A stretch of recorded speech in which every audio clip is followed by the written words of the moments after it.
Assalamualaikum warahmatullahi wabarakatuh. Jumpa lagi bersama saya Taufik.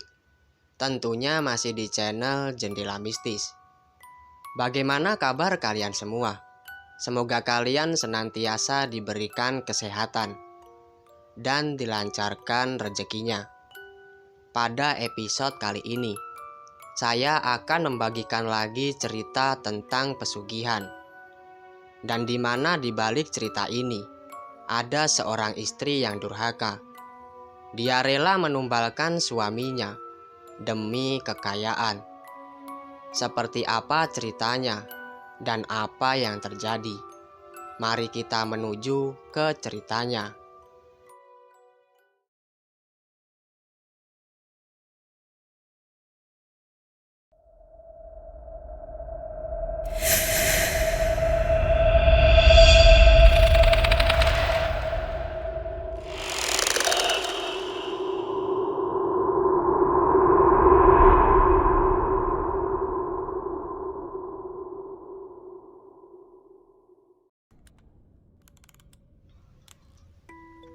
Awal cerita ada seorang perempuan yang bekerja sebagai wartawan di sebuah stasiun televisi.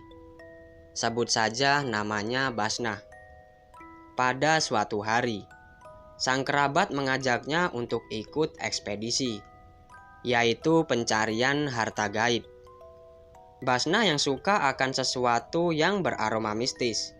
Dia pun langsung menyetujuinya. Tapi sayang, pihak dari kantor tempat dia bekerja tidak ingin meliput sesuatu yang hanya membuang-buang waktu. Namun pada saat itu, Basnah tetap saja ingin berangkat. Pada suatu hari yang sudah ditentukan, Basnah beserta kerabatnya sudah menyiapkan sebuah kamera dan perlengkapan lainnya. Mereka pun berangkat ke rumah pimpinan regu, yang rumahnya tak jauh dari rumah kerabat Basnah. Pemimpin regu ekspedisi ini ternyata seorang tokoh paranormal yang sudah terkenal ke luar pulau. Sebut saja namanya Pak Combro.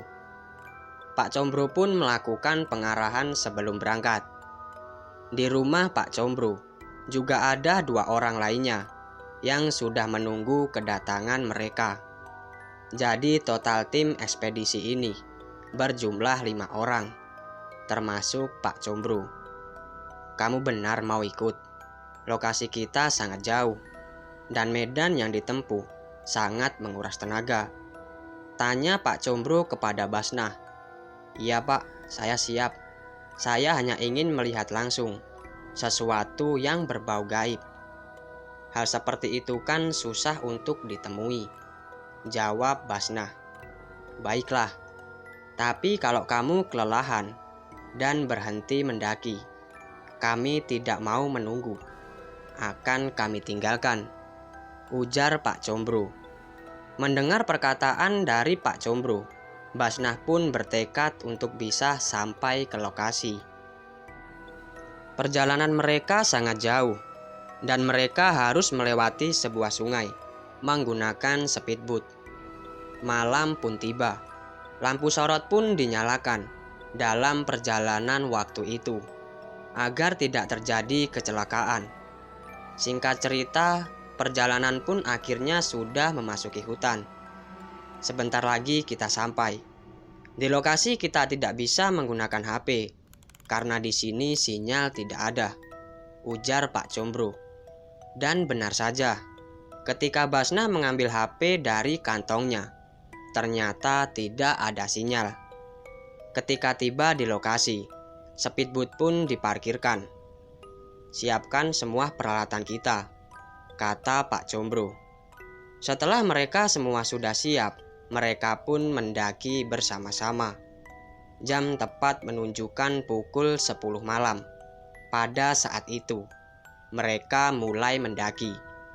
Benar saja, medan yang Basnah tempuh memang sangat menantang. Ditambah cuaca yang dingin pada malam itu, membuat Basnah merasa lelah. Ayo Basnah, mau ditinggal, ujar Pak Combro. Basnah yang semula kecapean langsung menegakkan badannya dan kembali melanjutkan perjalanan. Singkat cerita, sampailah mereka di suatu tempat. Pak Combro menyuruh timnya untuk segera membangun tenda yang mereka bawa. Pada saat itu, jam sudah menunjukkan pukul 12 kurang 10 menit. Basnah yang sudah mengantuk mulai beristirahat di tenda, sementara yang lain sedang memakan bekal yang dibawa. Setelah mereka semua selesai makan, Pak Combro mengeluarkan alat-alat ritualnya. Antara lain adalah apel jin, mada Turki, kemenyan Arab, dan parfum kesukaan bangsa kuntilanak, yaitu minyak wangi Elizabeth. Pak Combro memerintahkan untuk membakar kemenyan Arab itu dan juga isi dari apel jin tadi, serta menyuruh anggota tim agar masing-masing memegang lampu senter. Jangan ada yang bersuara, batuk pun tidak boleh. Kalau mau batuk, lari sejauh 100 meter dari area ini, ujar Pak Combro. Setelah membakar semua menyan dan mada Turki, Pak Combro mengajak tim duduk bersila sambil menghadap Bukit Kuntilanak. Semua terdiam konsentrasi, mengikuti Pak Combro yang kurang lebih setengah jam membaca mantra itu. Tiba-tiba cangkang apel jin bergoyang dan membentuk putaran asap. Pada saat bersamaan, mereka mendengar suara cekikikan wanita yang tertawa terpingkal-pingkal dan berteriak sangat keras hingga menyakitkan telinga. Pada saat itu, Pak Combro mengakhiri meditasinya dan menepuk pundak timnya, memberi isyarat bahwa ritual pemanggilan kuntilanak sudah selesai. Setelah selesai melakukan meditasi, Pak Combro mengajak Basnah dan yang lainnya untuk menghampiri tamu mereka. Basnah pun cepat-cepat mengambil kameranya. Pada saat Basnah mengambil kameranya dan menyorot ke arah datangnya suara tadi, ternyata yang nampak adalah 6 orang gadis yang sangat cantik bertubuh tinggi, badannya seksi dan sensual, dengan tatapan mata yang indah, sedang melambaikan tangan ke arah Basnah. Setelah tim mendekat, Pak Combro berpelukan erat dengan Ratu Kuntilanak yang berada paling depan. Pak Combro juga memperkenalkan Basnah dan yang lainnya, menggunakan bahasa aneh yang tidak dimengerti manusia. Setelah semua tim menjabat tangannya, sekarang tiba giliran Basnah. Saat Basnah menjabat tangan kanan sang ratu langsung memeluknya dengan erat. Basnah mencium aroma yang sangat wangi dari tubuh ratu itu, dan daging di tubuhnya begitu lembut selembut kapas. Setelah bernegosiasi masalah harta karun yang ada di perut bukit itu, Pak Combro akhirnya diperbolehkan membawa harta yang berbentuk emas batangan itu. Tapi di luar dugaan Basnah, salah satu tim yang juga kerabat Basnah hilang di tempat bersamaan dengan hilangnya rombongan kuntilanak itu. Pak Combro pun berkata bahwa dia tidak mati, melainkan menjadi dayang di istana kuntilanak, yang diartikan salah satu dari anggotanya dijadikan tumbal untuk melakukan ritual ini. Setelah semua ritual sudah selesai, akhirnya mereka pun memutuskan untuk pulang.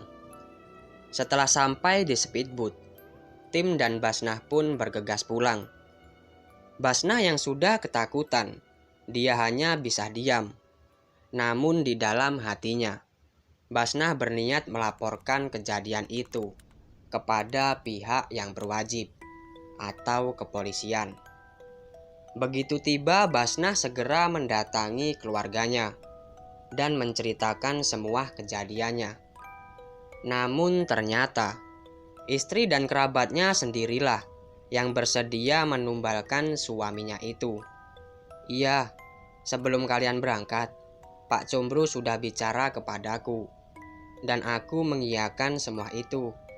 Jadi jangan salahkan Pak Combro, ujar istri kerabat Basnah. Setelah mendengarkan cerita dari istri kerabatnya, Basnah pun hanya bisa terdiam. Dan pada akhirnya, mungkin Basnah sudah kelelahan. Basnah memutuskan untuk menginap di tempat itu. Namun hingga 2 hari berlalu, Basnah masih saja merasa tidak enak badan. Dan di hari ketiganya, datanglah Pak Combro memberikan jatah kepada istri kerabat Basnah tadi. Ini bu, bagian ibu yang lebih besar, kata Pak Combro. Basnah yang melihat tumpukan uang yang sangat banyak, dia pun langsung bergegas menyiapkan perbekalan untuk segera pulang ke rumahnya. Di dalam perjalanan, Basnah masih bingung dan takut apa yang sudah terjadi. Dan akhirnya Basnah sampai di rumah dengan keadaan sehat walafiat. Itulah sedikit cerita yang bisa saya bagikan. Semoga kalian bisa mengambil informasi dan hikmah di balik cerita ini. Saya Taufik, saya ucapkan terima kasih. Wassalamualaikum warahmatullahi wabarakatuh.